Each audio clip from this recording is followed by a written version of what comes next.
posture. Here are 7 excellent reasons you should replace your regular pillow with Dorilla. 1. Tuck neck correction. If your neck is bent and your chin points at your collarbone when you lie on your pillow, you strain your spine and close your breathing tract. Dorilla's curved shape automatically corrects this by keeping your chin raised and letting your spine unwind. 2.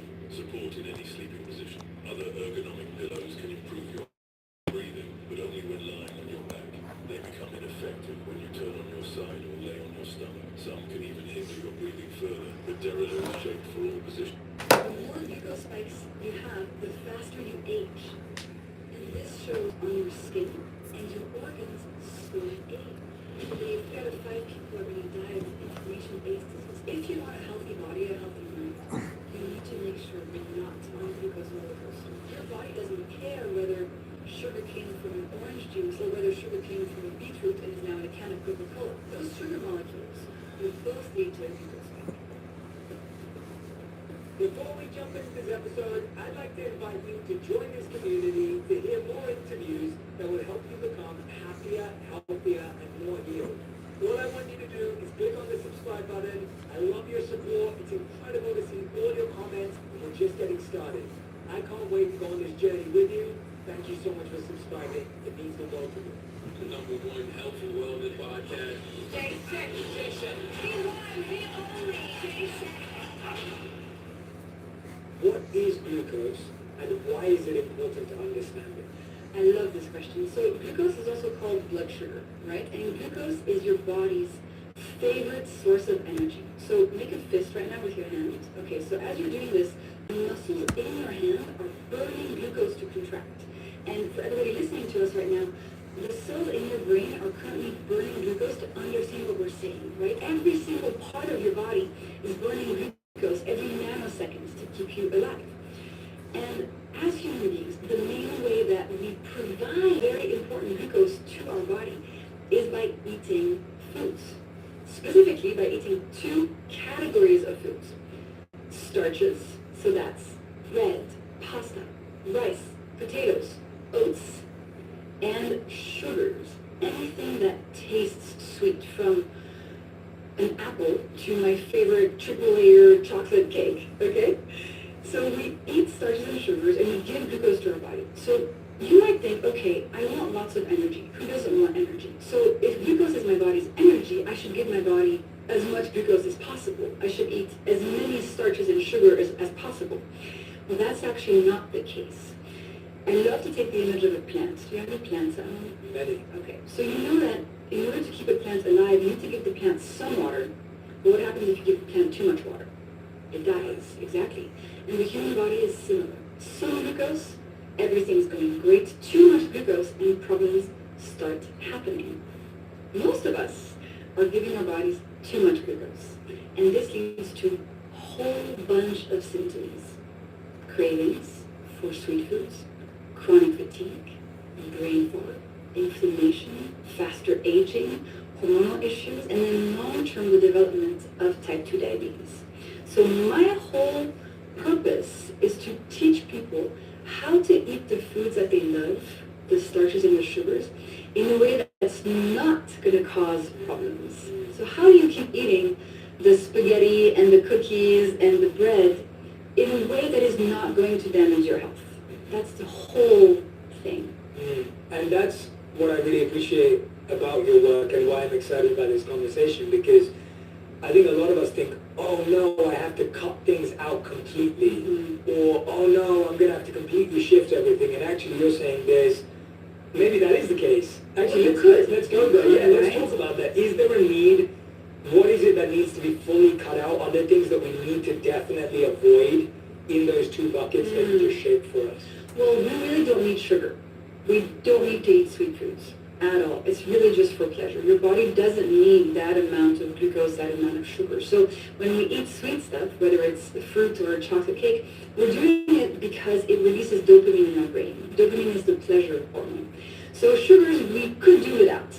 But listen, I want a chocolate cake for my birthday. I don't want to eat broccoli for my birthday, you know? And it's all around us. Sugar is delicious. It brings us pleasure. So, of course, if you could completely cut it out, it would be better for your health.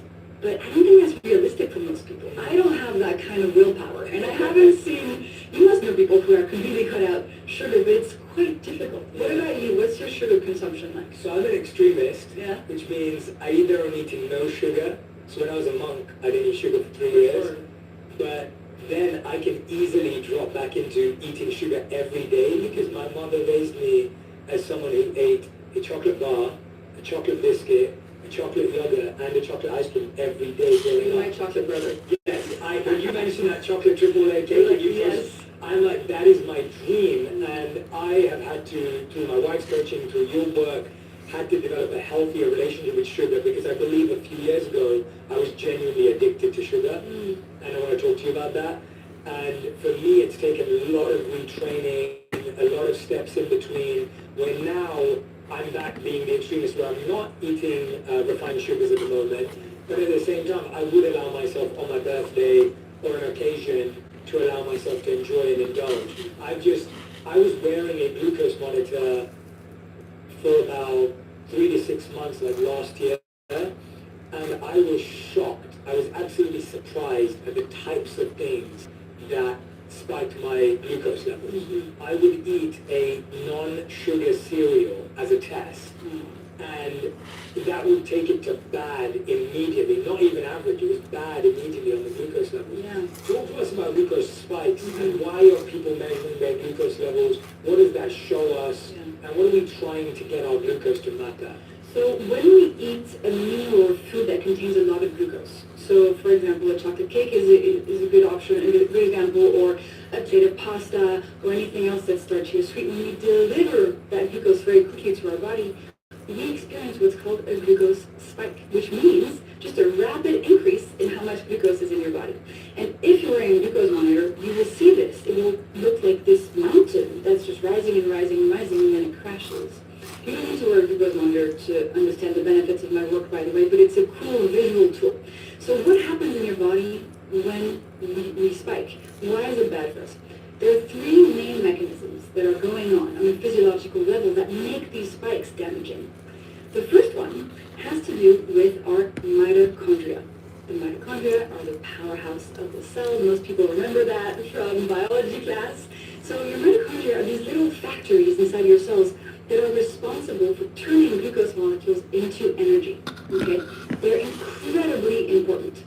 The problem is, when you give them a glucose spike, so when you deliver them a bunch of glucose molecules very quickly, they break down. They kind of go on strike. You know, it's like when you have so much to do on your to-do list that you're just like, I can't do anything, I have to go nap. That's the feeling they get. They're like overwhelmed by all these glucose molecules and they cannot do their job properly anymore. And so what happens, you feel this as fatigue. So you keep eating this sugar and these carbs, but you're exhausted. You wake up in the morning, you're tired. Going to the grocery store is exhausting. Playing with your kids is draining. Your mitochondria are not functioning properly anymore. And that's why one of the main symptoms of having glucose spikes, which most of us have, is the sense of chronic fatigue. Now, so the second thing that happens in our body when we spike has to do with cooking. So you know when you put something in the oven, like a chicken, and it goes from pink to brown. The chicken has cooked, and the browning process is called glycation. The chicken has glycated. It has cooked. Now, a human being, from the moment we're born, we're slowly cooking. We're slowly glycating. I know it sounds weird, but it's true.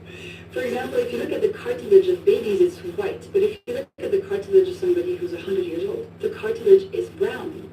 We glycate. We brown as we age. And so much so that glycation is actually pretty similar to aging. And then when we're fully glycated, when we're fully cooked, when we're fully aged, we die. So glycation is a process that we can't stop. We can't stop aging. You know, there's billionaires trying to reverse aging, but so far they haven't been able to. But we can slow it down or speed it up. And glucose spikes have something to do with this. Glucose and glycation kind of sound like similar words. It's because it is the glucose that is doing the glycating. Yep. The cooking. The cooking. So the more glucose spikes you have, the faster you age. Wow. And this shows on your skin. Wow. You get more wrinkles, and your organs slowly age as well. So that's the second thing. No idea. Yeah. I did not know that. Yep. Wow. And the third thing that happens when we have a glucose spike, well, all of these processes, so the mitochondria and the glycation, they also increase inflammation. And inflammation is just a nasty thing in the human body. It causes lots and lots of issues. Today, 3 out of 5 people are going to die of an inflammation-based disease. So inflammation is not good. You want to bring that down. And the third thing that happens when we have a glucose spike is that your body knows that these spikes are not good for you. Your body, when it senses this big glucose spike, it calls your pancreas, and it's like, hey, we need to get this glucose down. So your pancreas sends out a hormone called insulin. Insulin is amazing. And she grabs all the excess glucose molecules and stashes them away into your liver, into your muscles, and into your fat cells. And that's one of the ways that we gain fat on our body. But then too much insulin over time, that's the reason we get type 2 diabetes. So essentially you have mitochondrial fatigue, glycation, inflammation, diabetes. And then a whole bunch of other symptoms you might feel depending on your personal health history, like brain fog, like hormonal issues that could lead to infertility, etc., etc. Basically what I'm saying, Jay, is that if you want a healthy body, a healthy mind, you need to make sure you're not on a glucose roller coaster. Because otherwise it's going to be very difficult for your body to function and for you to feel your best if you're experiencing glucose spikes on a daily basis. What are some of the hidden places glucose is that we may not see or may not understand that we can't figure out on a day-to-day basis? Because I feel like when I went to that test of the no sugar cereal, in my head that didn't have glucose, only for me to understand it was the rice that it was made from that was having that impact on me. So are there any others that you know that are hidden? Actually, breakfast food is usually a top offender, right? So orange juice, fruit smoothies, breakfast cereal, even if they say no sugar, low in sugar, that doesn't mean they don't contain glucose. It just means they don't contain any table sugar. But they could also contain sugar from fruits, which is quote-unquote natural. So it doesn't have to be claimed as an added sugar in a package, right? Breakfast foods, huge offenders. And then kind of like funny things that you wouldn't expect, like eating a lot of grapes. If you eat 50 grapes, that's actually a lot of sugar because the fruit that we eat today has been bred to be extremely high in sugar and concentrated in sugar. But I think breakfast foods are one of the biggest ones. Oh, also dried fruit. People don't realize that it's not because something comes from fruit that it's good for you. Dried fruit or fruit smoothie or fruit juice can contain, tens and tens of grams of sugar, even though it originally came from a fruit. But your body doesn't care whether sugar came from an orange juice and is now in an orange juice, or whether sugar came from a beetroot and is now in a can of Coca-Cola, right? Those sugar molecules will both lead to a glucose spike. Yeah, and it's interesting because I think the way we've been trained to have a sweet breakfast, I've switched to savory breakfast last year, and that's something you are a big hack of mine. Yes. Talk to us about that switch. Well, listen, the glucose spike that we experience after breakfast is going to control the rest of our day. So if you eat in the morning something that is pure glucose, like most of us do, right? I grew up on orange juice and Nutella crepes, so I know. Sounds amazing. It was amazing, but then at 10:30, I was exhausted because I was crashing. My glucose levels were crashing, and I was super hungry. Because after a big spike, you experience a big crash, and that crash activates the craving center in your brain and literally tells you, Jay, go find some chocolate. And you cannot resist. You can't resist that urge. So your breakfast, if you're having a big glucose spike at breakfast, you're setting yourself up for a day of cravings, fatigue, inflammation, and you're going to feel quite awful.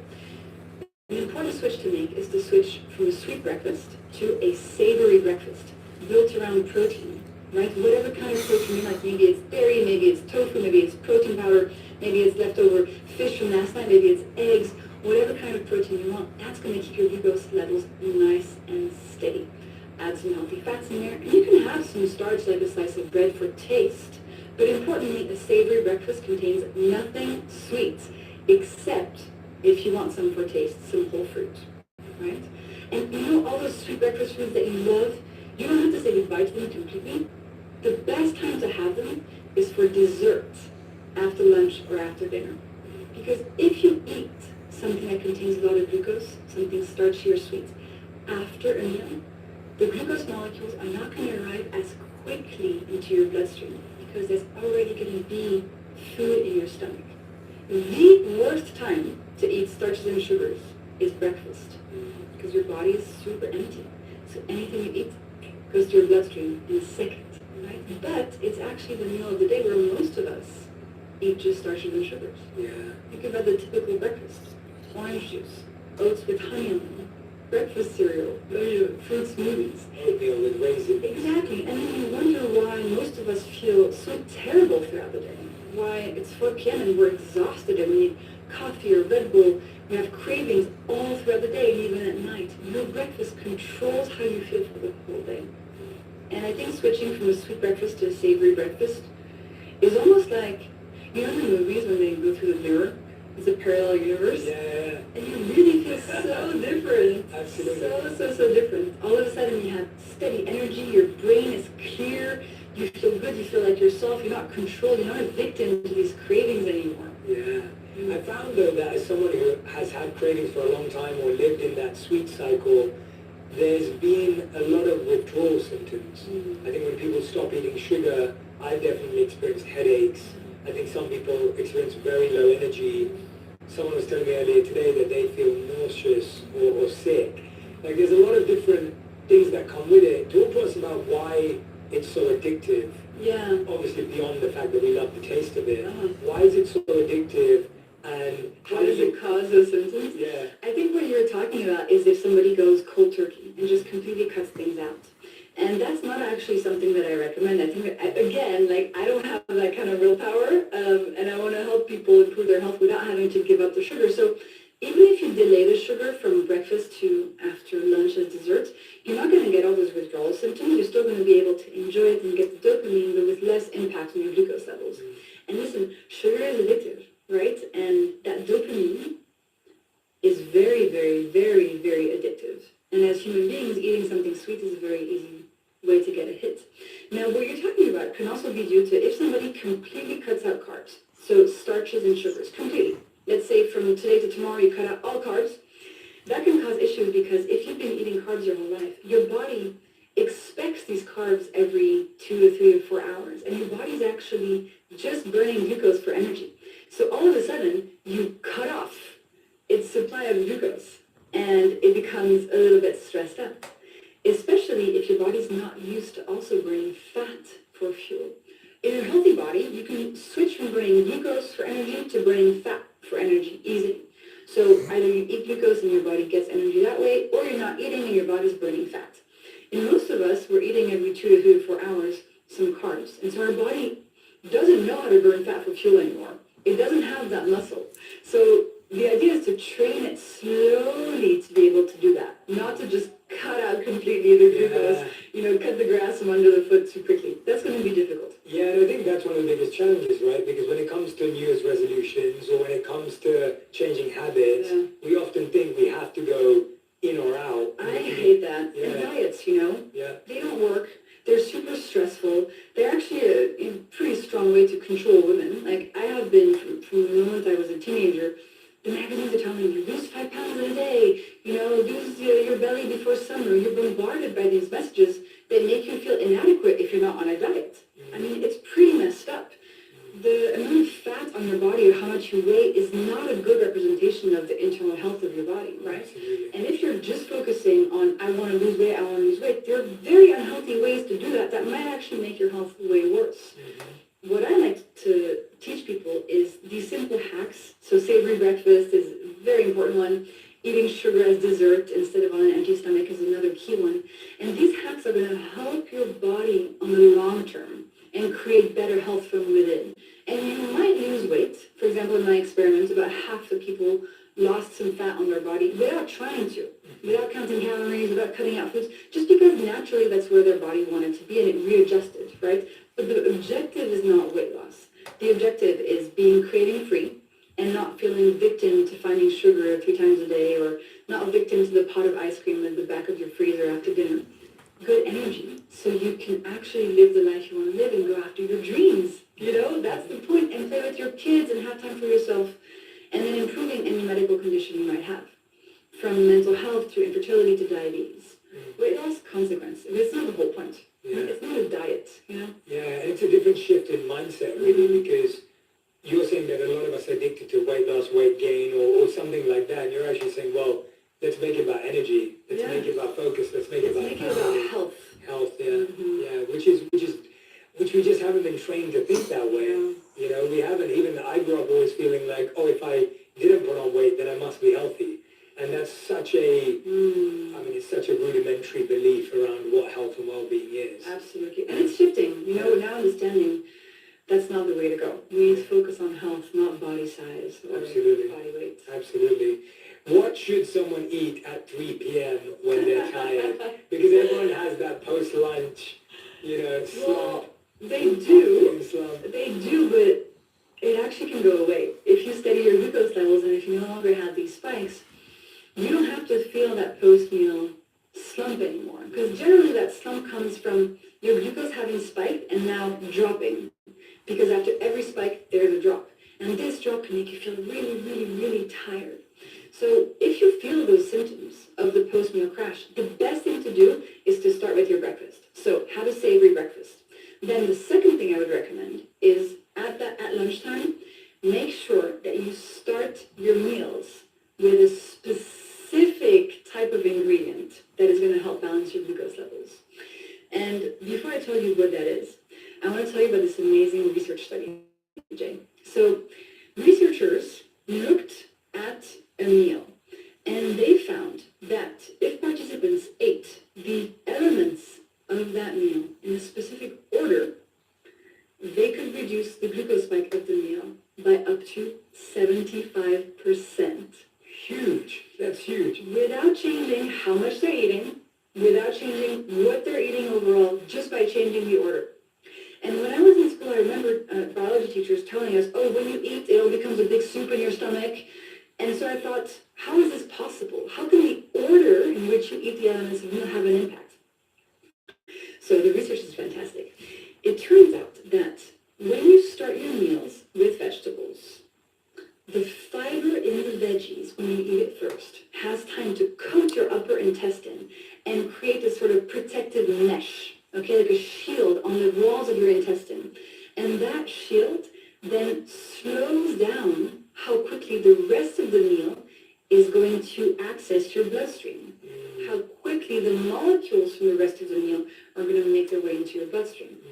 And so veggies first is this very important hack. Now, the scientists... I eat my veggies last. Really? Because you hate them. Yeah, because you eat all the carbs first, and all the rest of it. You're like, oh, yeah. And you know, actually, so when you go to restaurants, they often give you bread at the beginning of the meal. Yeah.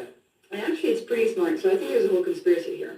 Because if you give people some bread at the beginning of your meal, so you're super hungry, you eat the bread. Bread is starch, it turns to glucose, so very quickly you experience this glucose spike. And about 90 minutes later, you're crashing.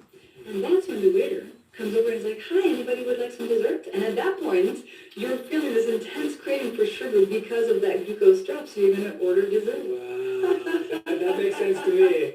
I love bread at this time. Yeah. Yeah. The best thing to do actually is to delay that bread and first have your veggies, and then have your main dish, and have the bread, during the main dish or after the main dish. And that way, you can still enjoy the bread, but the glucose molecules are going to be protected by that fiber mesh and not going to create that big of a spike. So you won't feel those cravings 90 minutes later. You won't feel the energy crash. So that's another super important hack. And if you do nothing else, just at your next meal, eat what you would normally eat. Just add a plate of vegetables to the beginning of your meal.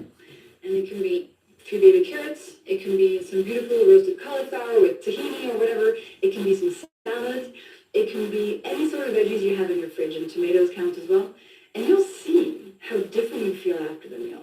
No crash, no cravings, and you're also helping your body become healthier from within. And interestingly, Jay, this hack actually has a lot of parallels in cultural habits. So, I'm French, and in France we have this tradition of crudité at the beginning of the meal, which is raw veggies. In Italy, they have antipasti, which is generally vegetables at the beginning of the meal. In the Middle East, you usually start your meals with herbs eaten by the bunch. So none of the stuff I'm talking about is that revolutionary. It's kind of common sense, but we've lost touch with these traditions, and now we understand the science behind them, so I want us to bring them back. Yeah, that's spectacular. There was a study you were about to quote, and then I cut you off. Tell me. With my, I don't know, you were about to say, and the study says, and then I said, I used to eat my vegetables last. I don't know what that was. I think I was just talking about the food order. Okay, So yeah, that's 75%. And so ideally, from a scientific standpoint, you would always start your meals with the veggies, then the proteins and the fats, and then the carbs last, the starches and sugars last. Now, that's a scientific theory, and if you want to decompose your meal and do that specific order, you can. But I think from this science, we can just extract the most important piece of information, which is veggies first, and the carbs towards the end of the meal to reduce the spike. I think that's so practical. Yeah. I mean, all of us can at least do that Yes. with whatever's on our plates. And if we can just make that shift today, we're going to start to see the benefit, and that will hopefully push us in that direction. Exactly. And then naturally you crave less sugar and you feel better. And it's these small tweaks, and you don't have to cut out foods. We're not talking about restricting how much you're eating. I'm actually telling you to add food to your meal, and that is going to improve your health. So veggies first. That's another very key hack that I recommend people try out. How off is the recommended daily amount of grams of sugar on any given packages, right? So if you look at any processed food or any packaged food, it will say this is 30% of your daily amount. How wrong is the daily amount? Well, so the American Heart Association recommends no more than 25 grams of added sugar, I think for women, and 50 grams for men, something like that. But we don't need any of this sugar. We don't need to eat any sweet stuff at all. Your body does not need sugar to live. So that is an upper limit, if you will. Yeah, that's an upper limit. Yeah, It's like we're saying, seeing it as the basic yeah, requirement. it's like saying, I don't know, 3 cigarettes are allowed a day. It's like, it doesn't mean you should smoke cigarettes. It means like that's the upper limit after which real problems start happening. But it's better to have 0. But then what these recommendations don't take into account is, when are you eating the sugar? Is it first thing in the morning? So you're increasing inflammation, brain fog, increasing risk of diabetes, hurting your mitochondria, having cravings, aging faster? Or is it after a lunch that had fiber at the beginning of the meal, where the impact is going to be way less hardcore on your health? So if you just keep eating the same amount of sugar as you're eating, but you just change when you're eating it, That's the first step. you're already going to see a big impact on your health.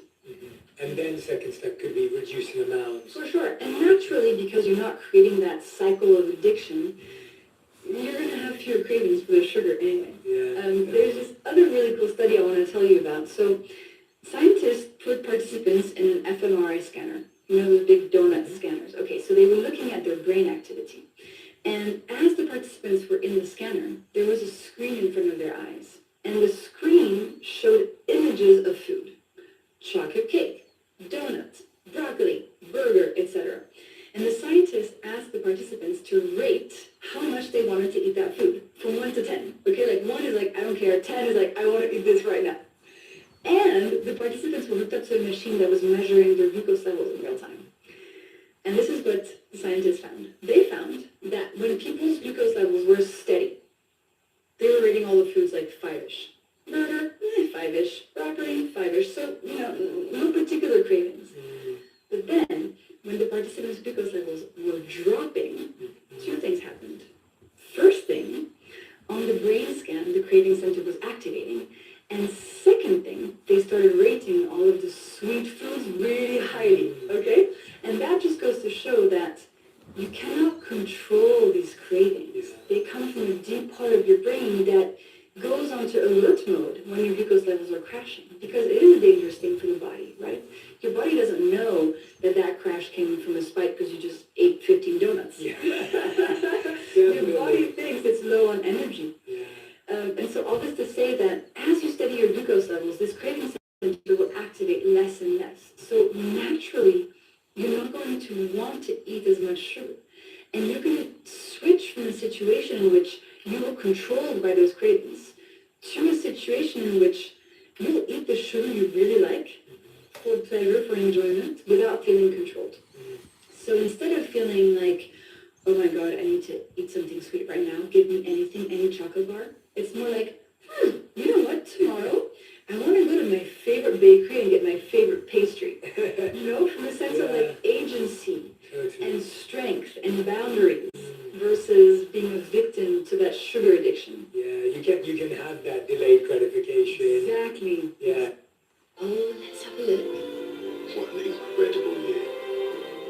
MySeaWe photo book. Upgrade your yogurt. Biodeful gut health. Feel super, naturally.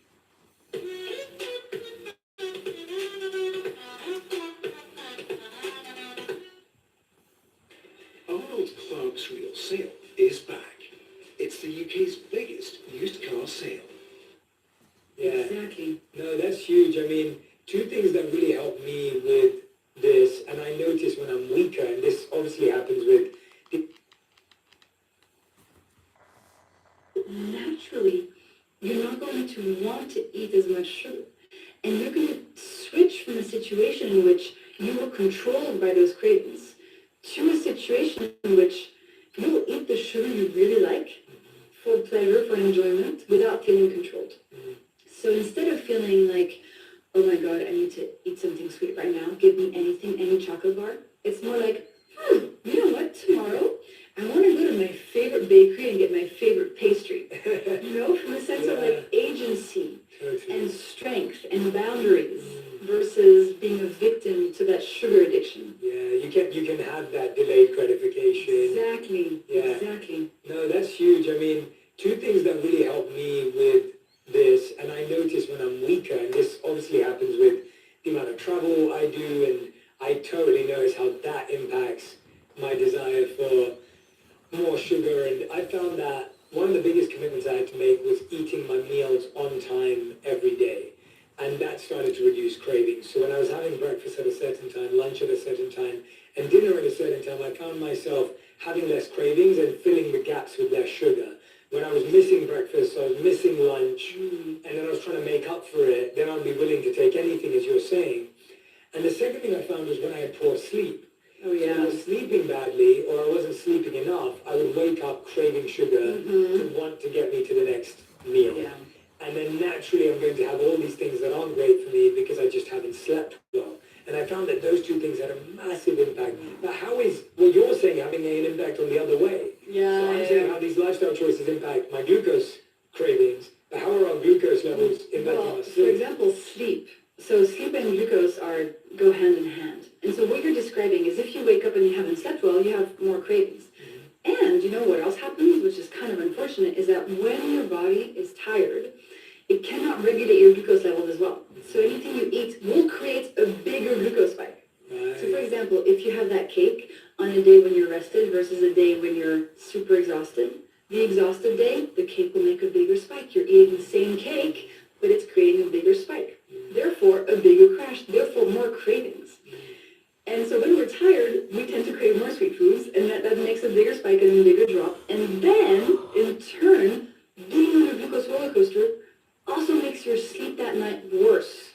Not as deep, not as restorative. So you start this vicious cycle. Okay, here's what to do to break the cycle. First of all, use the hacks when you wake up, right? So if you're tired, have a savory breakfast. Second thing to sort of reset your glucose balance is to exercise, even just 5 minutes. So next time you wake up and you're tired, do 5 minutes of jumping jacks. You put on a YouTube video, 5 minutes, exercise. Anything that's going to get your muscles working is going to help you manage your glucose levels better that day. And then as you steady your glucose levels, you will notice you will sleep better. And often people will tell me that they used to wake up in the middle of the night with a pounding heart, sweats. That can be because your glucose levels are crashing as you're sleeping. Wow. Yeah. And that's why in my study, so many people improved their sleep. Not by taking sleeping pills, not by changing what's happening in their bedroom, just by changing how they're eating. Yeah. Everything is connected, Jay. You cannot just look at one thing in isolation. When you improve your glucose levels, so many systems in your body improve. It's remarkable. So you might be entering this because you want less inflammation or fewer cravings. But then what happens is you realize, oh, my skin is better. Oh, I sleep better. Oh, my mood has improved.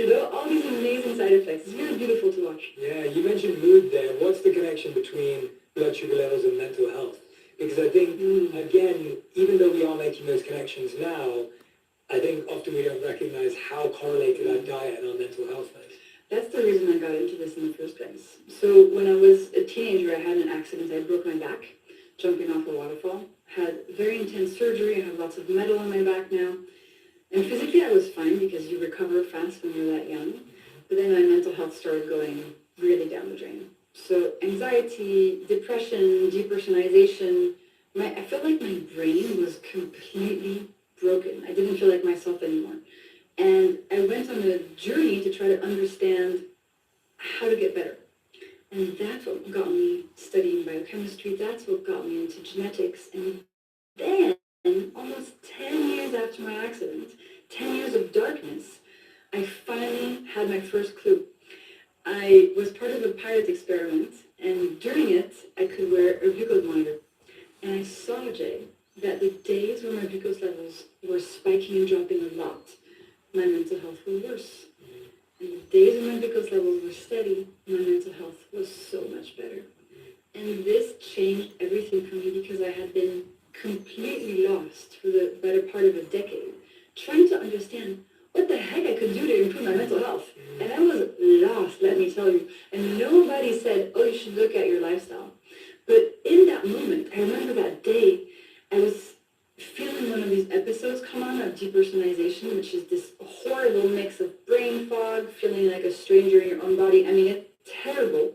And I scan my glucose monitor, and I see one of the biggest glucose spikes I had ever seen. And so I started putting two and two together. I said, wait a minute, is it possible that this glucose spike is actually causing this episode? Anyway, so that opened the gates really wide for me. I was like, wow, this is fascinating. And I started doing all the research I could, and I saw that I wasn't alone, that most people experience glucose spikes on a daily basis, even if they don't have diabetes, and that these spikes are correlated to all the things we spoke about and to mental health. So as I started managing my glucose levels, my mental health started improving. And so what's the connection? Well, the cells in your brain also use glucose for energy. And so you know those three things I talked about? The mitochondrial damage, the glycation, the inflammation, the insulin. Your brain cells also feel these consequences of spikes. And we don't fully understand how the brain works, but we do understand that when these things happen in the brain, it's not good. We also know that glucose spikes impact tyrosine levels, and tyrosine is an important molecule that regulates our mood. I want to tell you about another really fun study. Yeah, Can I? please. Okay. Yeah, please. Fascinating. So bless these scientists. They're so amazing. Okay, so let me tell you what this study is. So scientists recruited 200 married couples. Mm-hmm. They gave each person in the couple a voodoo doll representing their spouse. Wow. I know. They told the married people to please, over the next 6 weeks, put a pin in the voodoo doll every time your spouse ignores you. And then at the end of the 6 weeks, the scientists got all the voodoo dolls back with all the pins in them, and they measured the participants' glucose levels. They found that the people who had the most irregular glucose levels had put the most pins in the voodoo doll representing their spouse. And that's where the tyrosine hypothesis started coming up. They saw that being on a glucose roller coaster can impact how irritable you are, how you see those around you, how nice you are, how triggered you are by your spouse. So if you ever feel irritated, agitated, like, oh, it's so annoying, this person, I hate them, well, maybe your glucose levels have something to do with it. So whether you're trying to improve irritability, hangriness, mental health, anxiety, depression, whatever, managing your glucose levels, again, is a key foundation in the house of your health. Yeah. And for me, like, it wasn't everything, right? After I managed my glucose levels, I had to go to therapy, do EMDR, do lots of other stuff. But it gave me a foundation that was so necessary as that first step. Yeah, well, I think what you're laying up there for us, and that's definitely what I've discovered in my own journey of mental health and well-being, is just that you're just making it harder for yourself when you're not using everything at your disposal. And I was definitely someone who had used mindfulness and meditation in order to master the mind, but I didn't realize how hard that was when your body was slowing you down. And actually, if your body was with you, the kind of revelations and breakthroughs you could have. But when your body wasn't with you, or for some people when their mind's not with their body, it slows you down and it makes everything so much harder. And I couldn't recommend that more.